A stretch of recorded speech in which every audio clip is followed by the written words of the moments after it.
Okay, let's go to WebCAD next. When our mouse is close to our toolbar, it will also display a detailed English version of our tools.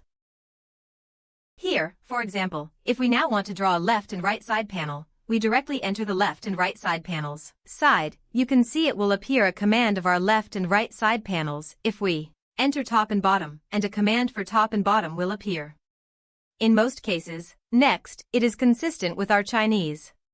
Of course, we can also directly enter our Chinese here. For example, I want to bring up my module management now. Then I directly enter module management. Okay, here it will display a command for our module management. Let's drive in. It will jump directly to our module management. You don't have to go down there and click. Okay, let's take a look at the command and shortcut button above. After we click in, we can see, here it will store the commands in all our software. Order. It will be placed here. We can also do it according to our own needs. For example, let's say I want a 2D command. I can just look for my 2D commands right here. If I need 3D commands, I just searched for 3D commands, etc.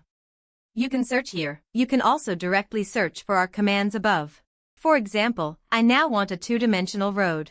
Then we directly input the 2-dimensional road. Can be seen. After searching, it is a command about 2-dimensional roads. It will all show up here. Here are our commands.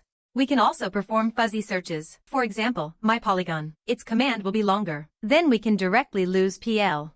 It will appear a command for our polygon. The same goes for the others. If we compare shorter, of course, it is better for us to enter our complete command, or if we can't remember it, we can enter Chinese directly. Can be seen here.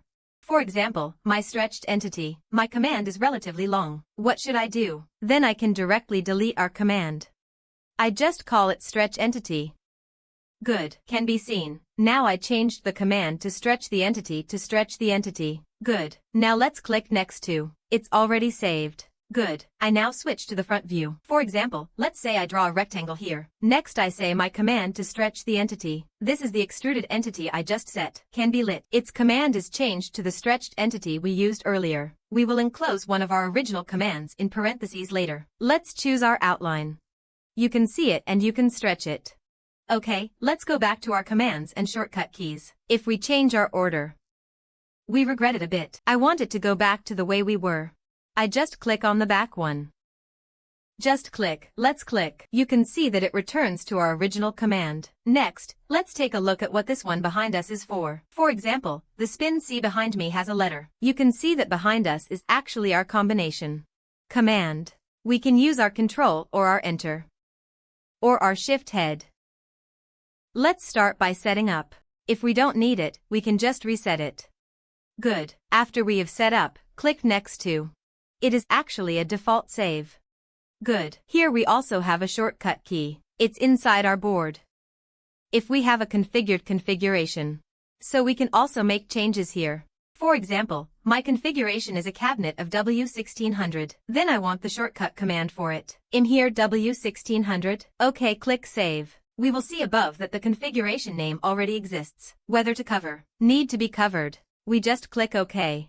Good. Next we enter W1600. Good. It will directly display a configuration in our left and right side panels. Let's just click OK. But when I saw it, I jumped over. Automatically jumped to the 1600 configuration of our left and right side panels here. Good. If we don't need it, we delete it. We can just save it again. This is our system. There is also a setting for our shortcut keys. Here in our upper right corner, we also have a group button. After we click in, it can also display the system for our files, configure a content such as drawing menu text, etc. We can usually do without making changes. Then go to the default. Let's close it. In fact, we have many shortcut keys here. They are similar to our CAD. So during use here, many of our CAD commands are also universal. For example, I can use this DLI to annotate linearly, or this linear annotation. For example, if you know C, you can see that C is still a circle. This section ends here. Welcome to watch other online videos of Chenfeng software.